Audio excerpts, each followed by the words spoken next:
Subscribe to our YouTube channel and press the bell icon to get the latest updates. It's a good headline day when India has completed 1 billion vaccine doses. Fantastic. So you have to applaud all the healthcare workers, all the government officials, all the others in the system, private organizations, hospitals, central government, Modi government, this task force they've set up, all of them deserve compliments. Now, you can cry about many things. We can always find faults in many things. रोने के लिए बहाना चाहिए. If you want to cry, we can cry about anything. We can say, okay, 1 billion, but India's population is so much more. 1 billion, but only 30% of the adults are double vaccinated as yet. The rest are still single vaccinated. Or that we could have started earlier. That's a valid criticism, that we could have started earlier, maybe 2 months earlier, and this number of 100 crores today might have been 115 crores by now. Or if other vaccines had also been allowed to come in, a lot of which were available free, in fact, as part of the COVAX program, then maybe the number might have been 120, 125 crores. But that's a question of what might have been. Let's look at what has been. What has been is quite remarkable. 100 crore vaccine jabs have been pushed into people's arms. Now remember, that means 75% of India's eligible adult population. India has a very large percentage of younger population. So of the 138 odd crore that India has by way of total population, about 96 crores were over 18, and so they were entitled to, or they were eligible for vaccination. Of those, about 75% have got one jab each. And that has a meaning to which I will come. That's why I think this is the standout headline for today, and what a misfortune and how stupid and how ironical that if you look at all your TV screen, this has been overshadowed by the raids on Shah Rukh Khan's house and by the raids on Ananya Pandey. Plus, it's also given all TV channels the excuse now to run pictures of Ananya Pandey in a swimming pool. Anyway, let me not go there. Let me come back to the point. So, 100 crore vaccines in India. What does it mean? How did it come about? You've been reading about a lot of this. In this one, India is a continent-sized country. You can see many distinctions. You can see the states that have done very well, states that haven't done very well, states that have done very well, Himachal, for example. The tops. Haryana, very good. Delhi, excellent. Jammu and Kashmir, fantastic, almost as good as Himachal. But in the middle of them, you see Punjab struggling. If anything, Punjab has better infrastructure, it's better connected than many of these states. Punjab also has the energy and the knowledge from immigration, because so many Punjabis have family members overseas, and yet Punjab has done very poorly.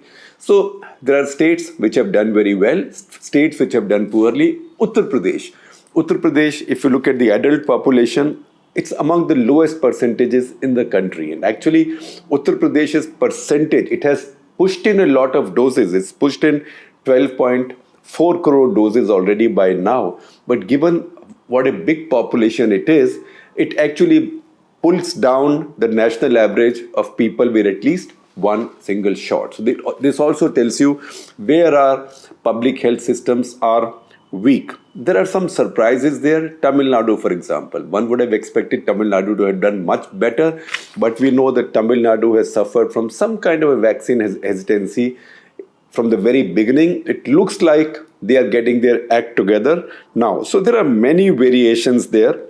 There are also states like Gujarat, Madhya Pradesh. Gujarat has done very well. Madhya Pradesh has done reasonably well.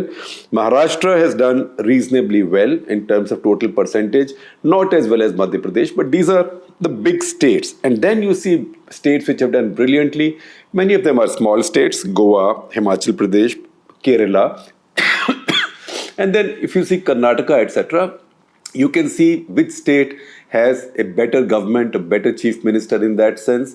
So if you have a health index or a COVID vaccination index of the states and chief ministers, that will lead to some interesting findings. We will do that exercise for you after about another month. Because the other thing that's happened with Indian vaccines now is, if you see how the numbers are moving, initially you found that, say, if in a day 1 lakh, or notionally 100 vaccines were administered. Say about 10 were the second shots, 90 were the first shots, because there was an 80 to 83 day gap between the first and the second. As time has passed, this gap has narrowed. So if you see these days, last few days, and you will see some data on the screen, you will find that the numbers of people having their second shot is about as much as those having their first shot, or even greater. What does it mean? One, it means that people who've taken the first shot are coming back, and so the number of fully vaccinated Indians will now go up exponentially over the next 30-45 days, because those are the people completing their period for eligibility for the second shot. The second important thing is that even at this stage, when 75% of Indians have taken one shot at least, more people are coming in to get vaccinated. So even today, if say 30 lakhs get the second shot, then 29 lakhs or 31 lakhs get the first shot. That means the appetite for the vaccine is still there among the remaining people. That makes India a unique country. In unique country, initially when I said thank everybody, I deliberately missed one. I said everybody, from healthcare workers to in the government sector to private sector to COVID task force to all the deputy commissioners and collectors all over the country, all the chief ministers, Modi government. I complimented everybody, but I deliberately left out one, because I thought I'll mention that at this stage, and that is the Indian citizen. Indian citizen with just $2,000 per capita income. This year, in fact, is even a little bit less than that because of last year's decline. Such a poor country with so much illiteracy, so much ignorance, so much superstition. We self-flagellate all the time. We say awful things about ourselves, and the world also sees us like that. But if you see the data from across the world, you will find that our country probably has the lowest vaccine hesitancy for any country in the world. People trust the system, people trust science, people trust their government, people trust the doctors, and people trust the vaccines. And one reason they do that is because in India, we've had a very robust universal vaccination program. It's now called Indradhanush program. But people are used to getting their kids and themselves vaccinated across religions, across ethnicities, across languages, no barriers. And that is what is showing up now. If 75% adults have got single shot and more are getting it, chances are that India will see almost 100% of adults with vaccination. Now compare that with some other countries. I will come to that, and I will mark one out in particular, that is Russia. But I'll come to that in about a minute or so. Again, if you look at the situation in India, about 88 to 89% of all the vaccines administered in India are Serum Institute of India. That is Covishield. About 10-11% is Bharat Biotech, which is Covaxin, which is the Indian-made vaccine. Quite effective, I am told, and all the Indian data tells you that it's quite effective.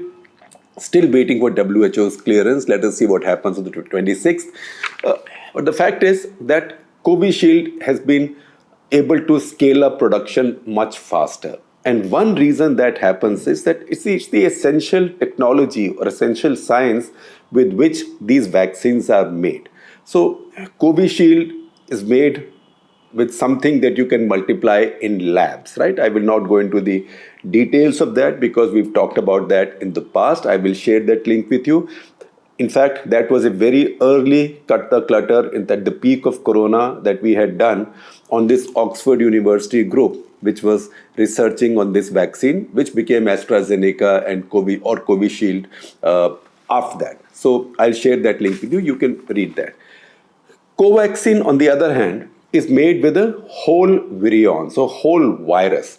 So you have to produce a virus. So look at it like this. It's again a simplistic comparison, and once again, science people, forgive me for making it so simple, but that is one way of explaining it. Think of Covishield like an automobile being manufactured. So an automobile is manufactured on an assembly line. Engines are manufactured on one more assembly line, doors on another one, wheels on another one, gearbox, etc., in various places. And then they are all brought into the one assembly line, which then keeps turning out automobile after automobile.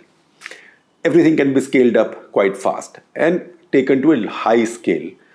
If you were producing a bullock cart, right, bullock cart will still get you from destination, from place A to place B.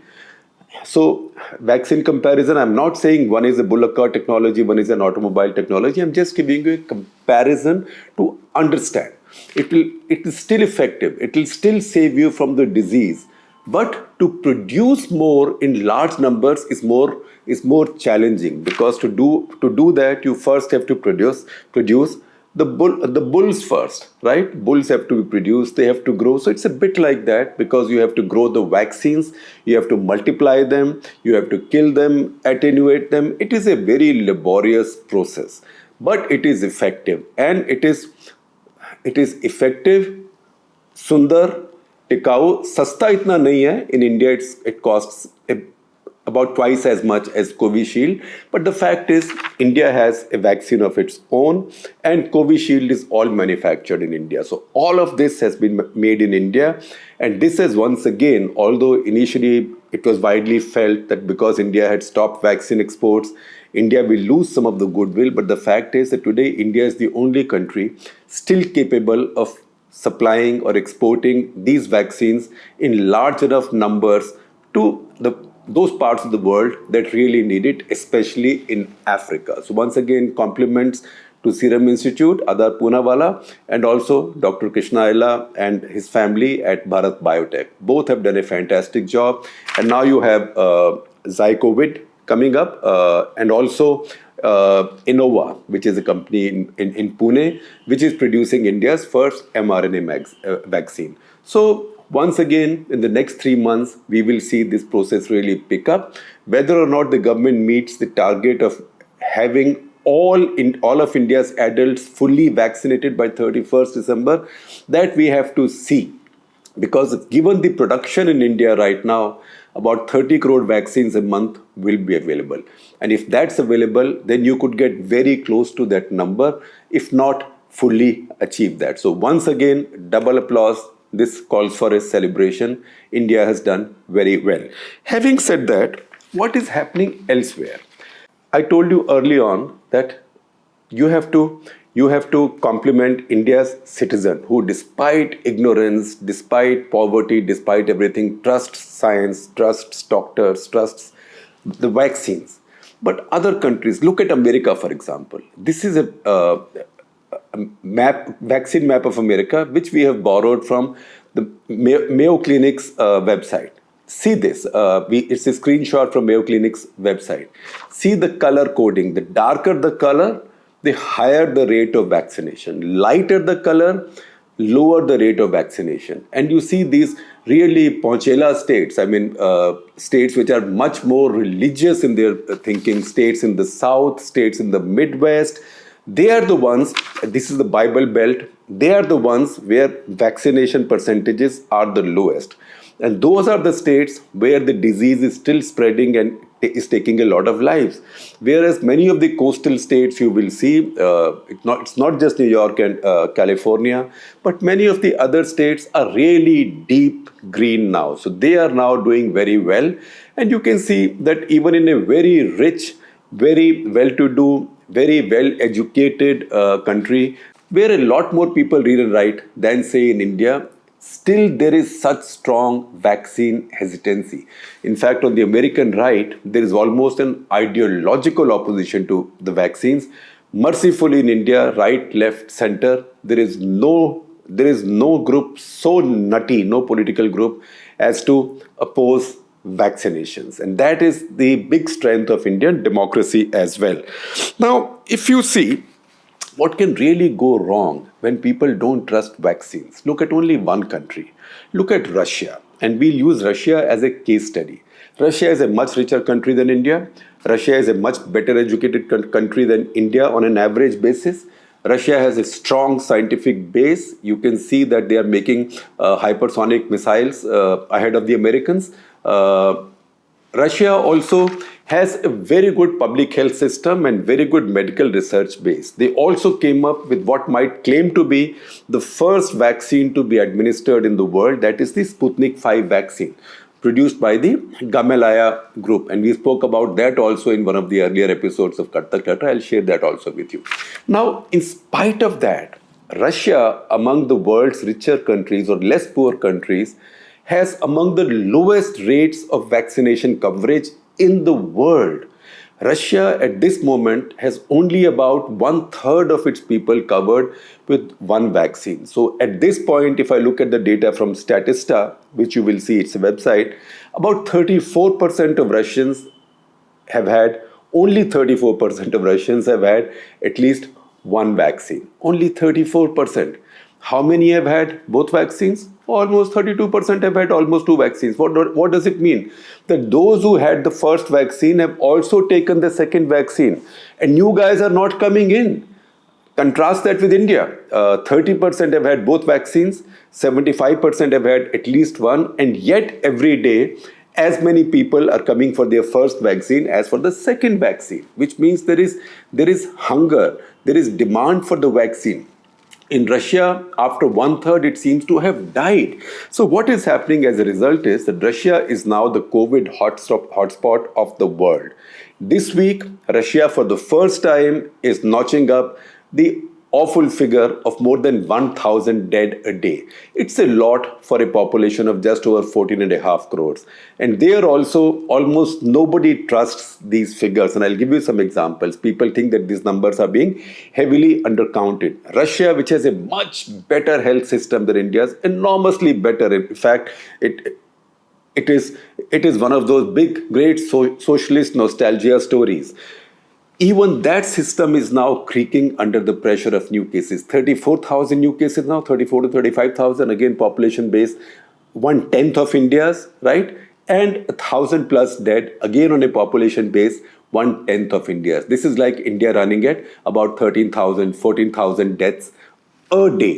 That's what's happening in Russia, in spite of the fact that it produced the first vaccine which has now been approved in 70 countries, including in India. In fact, it's also available in India. So I was reading about Russia and what exactly has happened. And I found this article in the New York Times just 2 days back by Valerie Hopkins from Moscow. And she says, and the headline of the article is, and you will see the screenshot, "Apathy and wariness of Kremlin leave Russians unvaccinated."